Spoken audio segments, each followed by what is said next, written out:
First captain ಆಗ್ತೀರಾ, so of course ನಿಮ್ಮದು ತುಂಬಾ ಶ್ರಮ ಇರುತ್ತೆ ಆ ಟಾಸ್ಕ್ ಎಲ್ಲ ವಿನ್ ಆಗಿ ಕ್ಯಾಪ್ಟನ್ಸಿ ತಗೊಳ್ಳೋದು. ಮತ್ತು ಈಗ ಸ್ಪಂದನ ಮತ್ತು ನೀವು ಸೆಕೆಂಡ್ ಕ್ಯಾಪ್ಟನ್ಸಿ ಆದಾಗ ಒಂದು ಮೀಮ್ ಹರಿದಾಡ್ತಾ ಇರುತ್ತೆ, ಅದು ಈಟ್ 5 ಸ್ಟಾರ್ ಡೂ ನಥಿಂಗ್ ಅಂತ ಹೇಳ್ಬಿಟ್ಟು. ಸ್ಪೆಷಲಿ ಅದು ಸ್ಪಂದನ ಅವ್ರಿಗೆ ಜಾಸ್ತಿ, ಯಾಕಂದರೆ ಅವರೇನು ಖಾಲಿ ಪೆಟ್ ಮಾಡಿಕೊಂಡು ಚೈತ್ರ ಅವ್ರು ಆಟ ಆಡ್ತಾರೆ, ಜೊತೆಗೆ ನಿಮಗೂ ಅದನ್ನು ಕಂಪೇರ್ ಮಾಡ್ತಿರ್ತಾರೆ. ಸೊ ಅದನ್ನು ಯಾವ ಥರ ನೀವು ಆನ್ಸರ್ ಮಾಡ್ತೀರಾ ಜನರಿಗೆ, ಆ ಥರ ಹೇಳಿದವ್ರಿಗೆ? ಈಟ್ 5 star do nothing do nothing ಆಗಿದ್ರೆ ಕ್ಯಾಪ್ಟನ್ನೇ ಆಗ್ತಾಯಿರಲಿಲ್ಲ. ನಾವು ಹಾಕಿದ ಎಫರ್ಟ್ಸ್ಗೆ ಕ್ಯಾಪ್ಟನ್ ಆಗಿದ್ದು. ಯಾಕಂದ್ರೆ 3 ಟಾಸ್ಕ್ ಇತ್ತು, ನಾವು 3 ಟಾಸ್ಕ್ಗಳು ಯಾವತ್ತೂ ಲಾಸ್ಟ್ ಉಳಿಲಿಲ್ಲ. 3rd ಟಾಸ್ಕಲ್ಲೂ ನಾವೇ ಫಸ್ಟ್ ವಿನ್ ಆಗಿದ್ದು. ಆಮೇಲೆ it was very even competition. Last task ಅಂತ ಬಂದಾಗ ಕೂಡ ಆ್ಯಕ್ಚುಲಿ ಫಸ್ಟು ಅಶ್ವಿನಿ ಅವ್ರು ಬರ್ತಾರೆ, ಆಮೇಲೆ ಇವರು ರಕ್ಷಿತಾ ಅವ್ರು ಬರ್ತಾರೆ, 3ನೇ ಅವ್ರು ಬರೋದು ಚೈತ್ರ. ಬಟ್ ಆ ಸಿಚುವೇಶನ್ಲಿ ಹೇಗೆ ಸ್ಮಾರ್ಟಾಗಿ ಯೋಚನೆ ಮಾಡಿದ್ವಿ, ಎಷ್ಟು ಕಾಮ್ ಆಗಿದ್ವಿ, ಅದು ತುಂಬ ಇಂಪಾರ್ಟೆಂಟ್ ಆಗುತ್ತೆ. ಯಾಕಂದರೆ ಅಲ್ಲಿ ನಾನು ನೋಟಿಸ್ ಮಾಡಿದಂಗೆ ಪ್ಯಾನಿಕ್ ಆದರೆ ಕಷ್ಟ ಆಗಿಬಿಡುತ್ತೆ.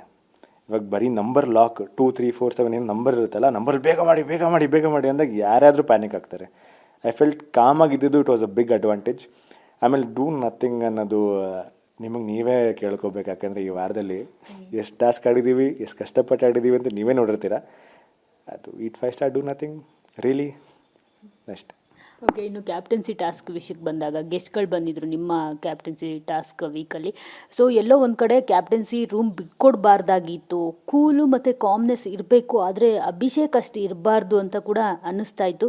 ಜನರು ಕೂಡ ಅದನ್ನೇ ಹೇಳ್ತಾ ಇದ್ರು, ಜೊತೆಗೆ ಮನೇಲಿರೋರು ನಿಮ್ಮನ್ನು ತುಂಬಾ ಹೇಳ್ತಾರೆ ನಿಮಗೆ ಕ್ಯಾಪ್ಟನ್ಸಿ ರೂಮ್ ಬಿಟ್ಕೊಡ್ಬೇಡಿ ಅಂತ. ಆದರೂ ನೀವು ಕಾಂಪ್ರಮೈಸ್ ಆಗ್ತೀರಾ, ಕ್ಯಾಪ್ಟನ್ಸಿ ರೂಮ್ಸ್ ಬಿಟ್ಕೊಡ್ತೀರಾ.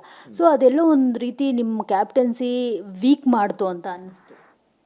ಅದೇ ಮ್ಯಾಮ್, ಒಬ್ಬೊಬ್ಬರು ಒಂದೊಂದು ಪರ್ಸ್ಪೆಕ್ಟಿವ್ ಇರುತ್ತೆ. ಏನಂತಂದರೆ ಇವಾಗ ನೋಡಿ, ಮನೆಯವರಲ್ಲಿ ನಾನೊಬ್ಬ ಕ್ಯಾಪ್ಟನ್ ಆಗಿರ್ತೀನಿ, ಮ್ಯಾನೇಜರ್ ಆಗಿರ್ತೀನಿ, ಅಲ್ಲಿ ಉಳಿದಿರೋರು 16-13 ಜನ ಇರ್ತಾರೆ ಅಂತ ಅಂದ್ಕೊಳ್ಳಿ. 5 ಜನ ಹೊರಗಿಂದ ಬಂದಿರ್ತಾರೆ. ನಾನು ಒಂದೇ ಒಂದು ಸಿಚುವೇಷನಲ್ಲಿ ಇಲ್ಲೆಲ್ಲ ಇರೋಂಗಿಲ್ಲ, ಹೊರಗೆ ಹೋಗಿ ಅಂತಂದಾಗ ಅವ್ರು ಮಾಡೋ ಆರ್ಭಟದಿಂದ ಇಡೀ ಮನೆಗೆ ಅಫೆಕ್ಟ್ ಆಗಿರೋದು. ಇವಾಗ ಅವ್ರೇನೋ ಬಂದ್ಬಿಟ್ಟು ತೊಂದರೆ ಕೊಡ್ಬೇಕಾದ್ರೆ ಊಟ ಕಿತ್ಕೋತೀನಿ ನಿಮ್ಮ ಹತ್ರ, ಅದು ಇದು ಮಾಡ್ತೀನಿ ಅಂದಾಗ ಇಡೀ ಮನೆಗೆ ಅಫೆಕ್ಟ್ ಆಗಿರೋದು.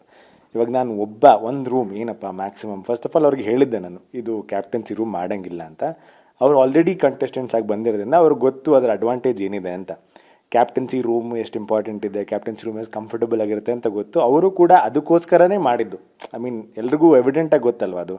ಅವ್ರು ಕ್ಯಾಪ್ಟನ್ಸಿ ರೂಮಲ್ಲಿ ಮುಂಚೆ ಇದ್ದರು, ಅಲ್ಲ ಎಷ್ಟು ಕಂಫರ್ಟಬಲ್ ಆಗಿದೆ ಅಂತ ಗೊತ್ತು, ಅದನ್ನು ಟಾರ್ಗೆಟ್ ಮಾಡೋಕ್ಕೆ ಬಂದಿದ್ರು.